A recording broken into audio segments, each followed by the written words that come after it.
ازيكم يا بنات؟ عاملين ايه؟ معاكم هبة من قناة بيتي كل حياتي. اللهم صلي وسلم وبارك على سيدنا محمد وعلى آله وصحبه وسلم. فيديو النهاردة هيكون بقى في الشقة الجديدة، هنفطر وهنتسحر وهنقضي اليوم تحت. طول اليوم هفضل في الشقة النهاردة.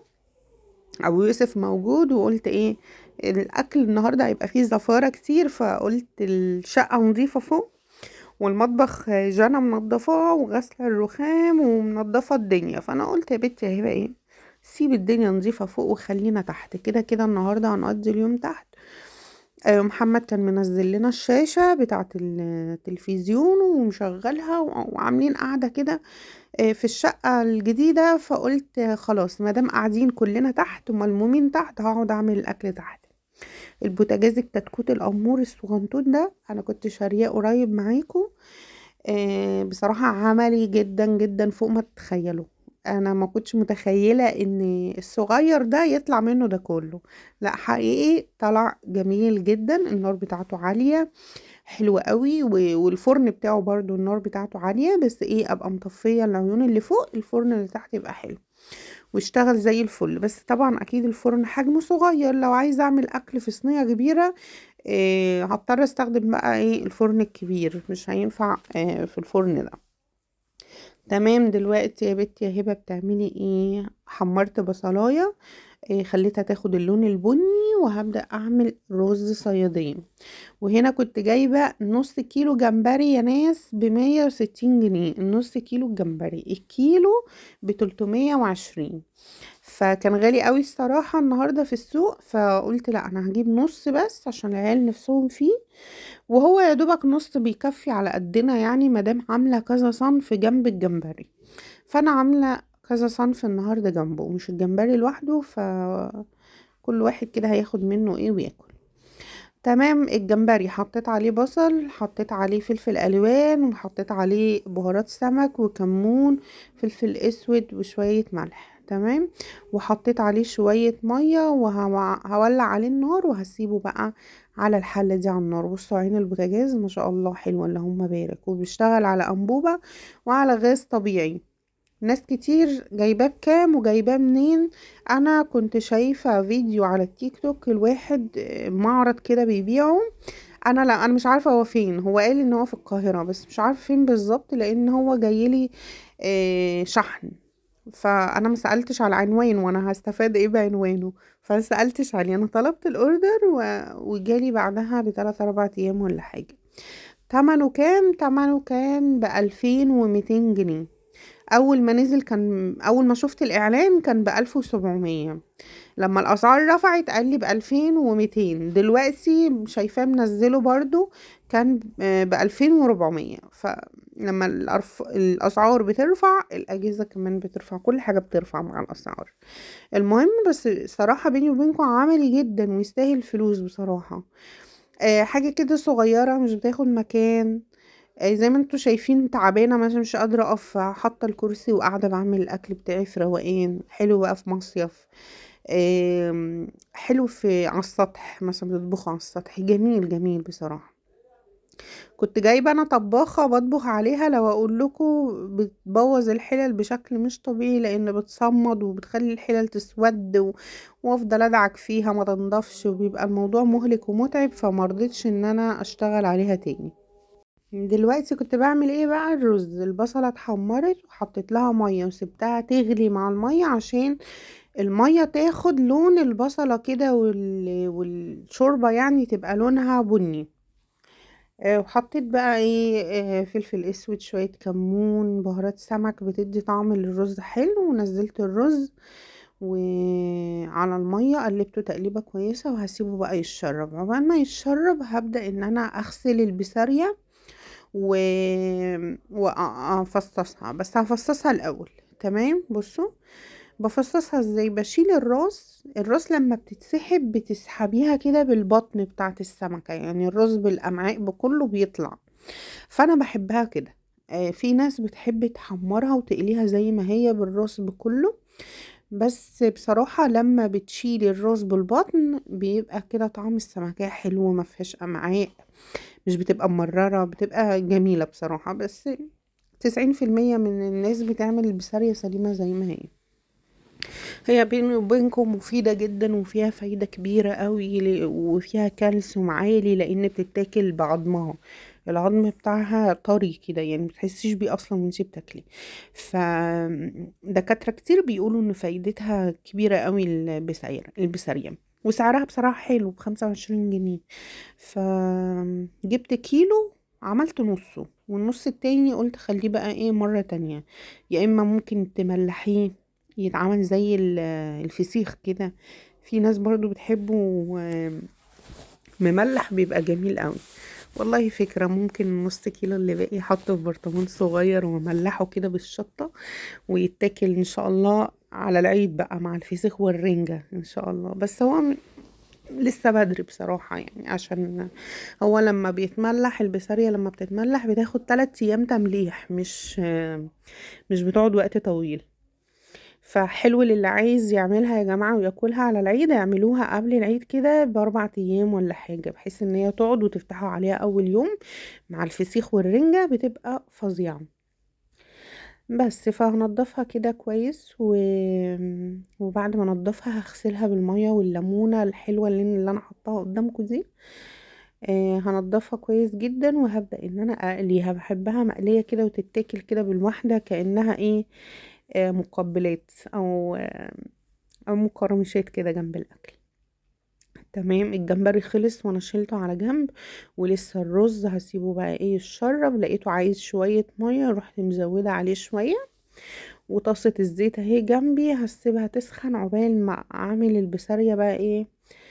احط لها بقى الدقيق ده عندي حطاه في علبة. الدقيق ده بستخدمه للسمك بس. بحط عليه كمون وتوم، توم باودر، بحط عليه بهارات سمك وملح. وببقى مقلبة الزيت ده كده، الزيت ايه، ببقى مقلبة الدقيق ده كله مع بعضه، وبحطه في علبة. لما باجي اقلي سمك اروح واخدة من الدقيق اللي في العلبة ده.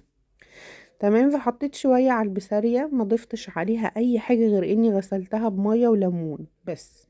وبعد كده حطيت عليها الدقيق اللي انا اصلا متبلاه وحطاله توم باودر ومظبطه الدقيق بتاعه. وبقلب البسارية كده، وهبدأ ان انا اقليها في الزيت واحدة واحدة. عايزة بقى ارد على تعليقات امبارح. اتعودوا مني يا جماعة، كل يوم فيديو هتلاقوني برد على التعليقات اللي بتتكتب في الفيديو اللي قبله. لان انا كهبة يعني ما بعرفش ارد على التعليقات كده كتابة، لا لازم اتكلم. انا لما اتكلمتش بتعب، لازم اتكلم. الفيديو بتاع امبارح، ازاي تروحي تصلي وانتي طبخة وعاملة الاكل ورايحة بريحتك طبيخ ومش عارفة ايه والكلام من ده كتير. هو فين الطبيخ اللي انا عملته؟ انا عايزة بس حد يقولي فين الطبيخ اللي انا عملته. انا ما ولا مسكت بصل بايدي، ولا مسكت توم، ولا طبخت اصلا. انا كل اللي انا عملته كان صدق جاهز وكبدة جاهزة، حطيتهم في زيت وقلبت كده، شوحت وخلاص. يعني انا اصلا ما مسكتش لا توم ولا بصل. للناس اللي بيقولوا لي ازاي تروحي تصلي وانت ريحتك توم وبصل، فين البصل اللي انا استخدمته؟ الكبده كان فيها توم جاهز، حتى انا ما قشرتش توم ولا جيت جنب التوم، هي جايه جاهزه، يا دوبك حطيتها في الزيت وقلبتها.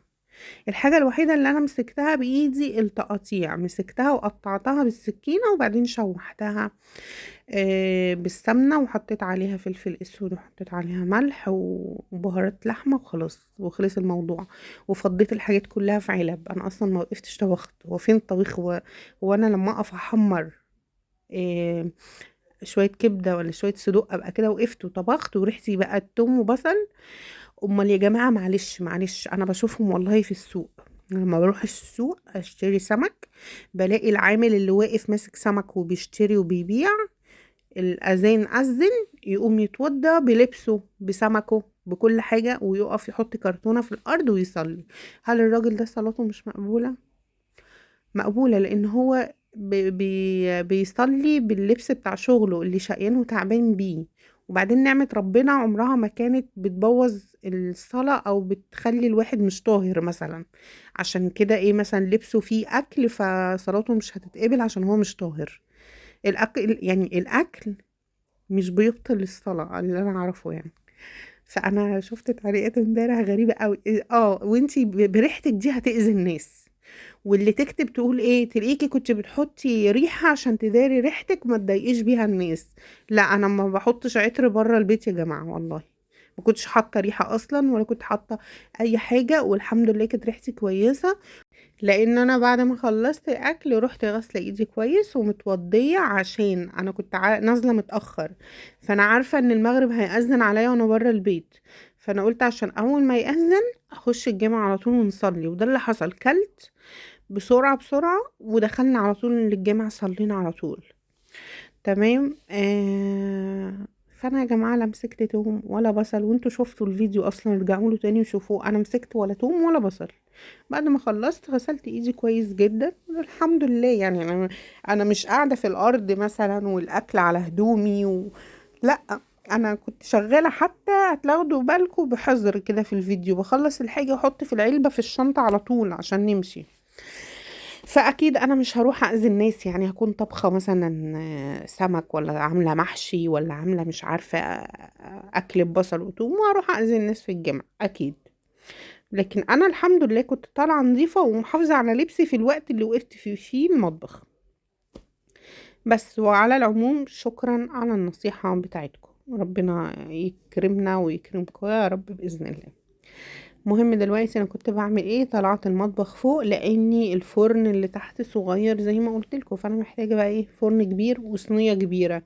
زي ما انتم شايفين محمد بيحب السمك البوري ده اللي هو سنجاري، فقلت ايه اجيبه واعمله النهارده. كان سعره 130 جنيه الكيلو، جبته من السوق مع الجمبري والبسارية وكده. فجبت الاربع سمكات دول كانوا عاملين 165 تقريبا، لاني لانه كانوا ازيد من كيلو بشوية. المهم فهنا بقى ايه، ما كانش عندي ورق فويل. لو عندي بغلف كل سمكية بورقة عشان لما اجي اطلعها من الصينية تطلع بكل سهولة. فما كانش فيه ورق فويل، رحت قلت ايه خلاص انا هحط القطعة اللي باقية دي عليها قطعة من ورق الزبدة، يعني عشان ما يلزقش في الصينية، لان لو لزق في الصينية بيبقى صعب يتشال وصعب تطلعيه اصلا. تمام. فرصت الاربع سمكات بعد ما غسلتهم كويس وفتحتهم من الظهر سنجاري، وبصوا اهو ده كده شكلهم. الخلطة او التتبيلة بقى اللي انا عملتها، بصل مقطع شرايح ومعاه فلفل الوان ومعاه توم، وحاطة ليمون، وحاطة بهارات سمك وكمون فلفل اسود وملح، ومقلبة كله مع بعضه. وهحشي كل السمك بالتتبيلة اللي انتوا شايفينها دي. تمام كده. وبعد كده هحط شوية مية صغيرين في الطبق اللي انا كنت عاملة فيه الخلطة ده عشان السمك يستوي. هحط شوية مية كده صغيرين، وهحط كمان عليه زيت زيتون، بيبقى طعمه فظيع بزيت الزيتون. السمك بزيت الزيتون بيبقى جميل، يا اما بالزبدة. ساعات بعمل لهم السمك ده بتوم وزبدة بس، توم وزبدة واحط بهارات كده بسيطة بس، بيبقى طعم السمك باين كده فظيع، بيبقى جميل قوي، خصوصا السمك اللي هو مبطرخ. لكن مفيش مبطرخ دلوقتي، الموسم مش بتاعه البوري المبطرخ ده، خلاص الموسم بتاعه خلص. المهم حطيت الصينية في الفرن وهسيبها بقى تستوي. نزلت هنا عشان ابدأ نحط الترابيزة عشان خلاص على اذان المغرب. تمام كده. بس هرتب بقى الدنيا، لو في حاجات عايزة تشيل من على الترابيزة هشيلها. محمد ظبط لنا الشاشة وظبط لنا السلك بتاع الشاشة كده، نزله لنا. وهنقضي بقى اليوم كله ايه، سهرانين، سحور فطار كله هنا، والسهرة كلها هنا من اول يوم. احنا من اول ما صحينا واحنا قاعدين تحت، يعني سايبين الشقة فوق فلة مفلفلة كده مع نفسها. خلاص. ما رضيتش انزل لكم فيديوهات توضيب الشقة واوريكم عملنا ايه، قلت يا بنتي يا هبة كفاية فيديوهات توضيب ورا بعض. قلت كده ايه، يعني مرة كده ومرة كده عشان انتوا ما تملوش وتزهقوا وتبقوا شايفين كل الفيديوهات اللي نازلة تكسير وتدمير وتوضيب وكده. قلت لا، انا عايزة اوريكم بقى ايه، اكلات حلوة، نعمل افكار كده مع بعض. يعني اشاركوا كام حاجة كده مع بعض عشان ما تملوش وتزهقوا مني بسرعة. المهم لو وصلتوا لحد هنا حطوا لايك للفيديو واشتركوا في القناة وفعلوا الجرس عشان يوصل لكم مني كل جديد، وشكرا ليكم ولدعمكم ليا ووجودكم في القناة، وتسلموا ربنا يخليكم على المشاهدة الطيبة بتاعتكم دي. الله يكرمكم يا رب. هنا كان الرز بقى خلص، وبصوا كنت بغرفه ازاي طالع لونه جميل عشان البصل اللي اتحمر، وريحته كانت جميلة قوي عشان بقى البهارات اللي كنا حاطينها بتاعت السمك والبسارية. الحمد لله اتقلت كلها وخلصت بعد ما هنونتي كلت نصها، لان هنا طبعا فترة ما بتصومش فكانت قاعدة تلقط كده، كل ما اعمل حاجة من الاكل تقعد تلقط فيها تكون طول ما انا شغالة.